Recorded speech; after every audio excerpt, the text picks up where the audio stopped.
Hi everyone, and welcome back to my channel, or welcome to my channel. This is going to be my July wrap up. I didn't read too many books this month, to be honest. It also is like the 28th or something today, so I've got a couple more days left. I might finish a book, but I'll get to that towards the end of the video. I read 5 books, but technically 3 books and 2 novellas, so I haven't read too much this month. I definitely feel like the beginning of the month I was very in the mood of reading, and towards the end, honestly, I haven't really read that much. I think I had about 5 days of not reading, which is very unlike me. But yeah, let's just get straight into it. So, actually, this month was the month of Kindle. I bought my first Kindle in the Prime Day sales, and this definitely has been motivating me to read, especially at the beginning of the month. As I said, I used to have my brother's Amazon Fire, I believe it was called. I literally didn't even know it wasn't a Kindle until I bought this, and I was like, wait, that Amazon Fire is not a Kindle. So that's kind of funny. I just assumed that that was a Kindle because it looked the same and it was obviously Amazon branding. But I never really felt that inclined to read on that Amazon Fire. Whereas this has definitely helped. I feel like, especially for going to work, it's been amazing because I just can read it on like the bus or the train, which I feel like I just can't do with a normal book. I don't know why. I'm really hoping you can't hear the work going on outside. It's a couple doors down. Anyway, so the first book I read this month was Heartstopper by Alice Osman. This was a book that I've always been very intrigued by. I mean, it's not really a book, it's like a comic book basically. And I've always been intrigued by it, but I've never felt like I was going to read it unless I read it on a Kindle because they're quite expensive, to be honest, the books. They're obviously quite big as well, and there's a lot of them. So I kind of just thought if I read them, it will just be for a little fun time if I ever get a Kindle kind of thing. And obviously, I did get a Kindle. So I thought I'd test out the Kindle and my little clicker on the night that I got it, and I read the whole of the first book, which is not really that long. It's like less than an hour to read, which is another reason why I'm a bit not sure about buying the physical books. But yeah, I honestly really enjoyed it. I'm not going to rate it obviously because it was so short and there's not a lot of content, especially in the first one. There's not too much going on yet. I feel like it was more of an introduction to the 2 main characters. So the book follows Nick and Charlie. I mean, it's not really a book, I keep calling it a book, but it follows Nick and Charlie. And Nick is a rugby player. He's popular, but he's like quite down to earth. And then Charlie is like a popular boy. He is openly gay, but he also has this kind of shyness to him. And I feel like it kind of comes from this kind of relationship that he's having with another guy in the school. And it's like forbidden. Um, and he's not really sure how to get out of it. It does make what happens with him and Nick so much more special and like heartwarming, I guess. Nick is very much like a heartwarming character, I feel like, and I feel like he's gonna bring a whole new like happiness to Charlie, which I'm really excited to see. I also love how Nick kind of recruited Charlie onto the rugby team. That's really funny. Obviously, as I've said before, I do know quite a lot about rugby, and it seems like his friends in the rugby team have kind of caught on to the vibe going on between Nick and Charlie, and they don't seem to disapprove, which is obviously amazing, but it's not that common for like especially rugby teams, but male sports teams in general. Obviously there's loads, well, there's not loads, but there's quite a few ex rugby football players that have come out and said, I am gay, I've always been gay, but I didn't feel like I could come out whilst I was playing the sport. So I'm interested to see how that goes. Obviously I think it's quite a light-hearted series, so I'm not sure if it's going to go that into depth about that sort of thing. But I would be interested to see that if it does go down that route. Again, as I said, they do seem to be quite supportive, the rugby team. And yeah, I've just really loved it because obviously you've got the dynamic of Charlie being openly gay, and then Nick, I don't think even realised that he might have feelings for men until this moment, and we're going to see that. I really did enjoy it, and I'd recommend it to anyone that's maybe just thinking about reading it. Definitely just read the volume 1 because I really liked it. So the next book I read was My Body by Emily Ratajkowski. This one I feel like I've talked about in a few of my videos now. I really wanted to read it this summer, and obviously I did get to it. I started it actually on the train into London for my dad's birthday. My parents are quite into reading, so we literally just all got out our books and started reading on the train journey, which was really funny because we looked a bit crazy, and we always happened to sit by another reader. So it just looked like a little carriage of like bookworms, which is so cute.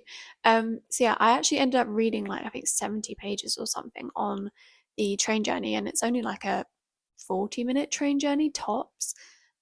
So really impressive, really fast paced. I really got into it as well. That was my main liking point, I guess, from this book, is that the first half was so good. I really enjoyed watching or reading about how she grew up, her family, obviously how she got into being a model and the things that happened to her then. I also did like how she kind of mentioned some of the stuff that happened to her in relationships as a teenager. But as I said, I did find the first bit so fun. I also really liked hearing about her dad because I'm quite into like real estate, property, architecture, interior design, that sort of thing. And to like hear about how her dad designed the house and stuff, I found really nice. And yeah, I just really enjoyed the first half. There was obviously some more darker moments, so definitely look out for those kind of trigger warnings in the book. But yeah, I did enjoy the first half. I feel like the second half kind of didn't really follow much of a storyline, I guess is what you would call it, but obviously it's her real life. I feel like the man that she gets with towards the end of the book, and I think she's not with him anymore, but he kind of just came out of nowhere and she talked very highly of him, but I didn't really see that in him, and obviously they're not together anymore. So maybe there's obviously reasons for that, but yeah, I just felt like he came out of nowhere and we were kind of expected to like him. I know it's a real story, but like, yeah. So yeah, that part of it I just wasn't too keen on, and I definitely felt like it slowed down. I wasn't as interested to read it, but I still really liked it. So yeah, I did enjoy it and I would recommend it. So the next two books I read were Drop, Cover and Hold On, I think was the name, and Rosie and the Dreamboat. These are two novellas from the Improbable Meet Cute series. I listened to them actually. They were only like an hour long, so not long at all to read. And they were fine. I feel like I put off these two. I don't know if I've finished the series now. I read the Ashley Poston one and one of the other ones, I think. I'll put the two that I have read, or three, I can't remember, here, and then obviously the two that I read in July. Yeah, I feel like I definitely went with the authors that I preferred to read first, and then these two are authors that I don't think I've ever read either of their books before, but obviously they're relatively well-known romance authors, so not people that I've never heard of. I don't really know what to say, to be honest. They were kind of cute. I did find it a bit hard to follow listening to it. I feel like I would have known a bit more about the books had I read them, but yeah, I honestly don't really have anything to say. I'd recommend these books just to like fill out your like reading goals and stuff, but not too keen on these ones. Definitely the other ones that I've read were better. So then the final book I read was The Summer We Fell by Elizabeth O'Rourke. This book is coming up in another video that is coming out in July. No, not July, August. And I did enjoy it. You'll hear much more of my thoughts in that video, but I feel like this was one that I wasn't sure if it would be that good. I knew it would be like a pretty good romance because I haven't heard bad things about this book. But yeah, I didn't love it, didn't hate it. It's about a 3.5 rating for me. It did feel a bit Wattpad-y, but I did read a lot of Wattpad books when I was a bit younger, so not used to that kind of writing style. Yeah, I don't know if I'd recommend this book, but it was a very emotional book. I wasn't really expecting how dark some of the topics would be. It follows a like then and now timeline, and I really enjoyed the then timeline. I just found the now timeline about halfway through. It just completely changed, and I was very confused because the then timeline hadn't really caught up to the now timeline, if that makes sense. So I was like very shocked, and I honestly was thinking like, is this a dream? That's my thoughts on this one. I did enjoy it, but didn't love it. And then I did think that I'd just quickly talk about the book that I may finish by the end of July, which is Same Time Next Summer by Annabelle Monaghan. I think I talked about this in my summer TBR video. I really wanted to get to it this summer.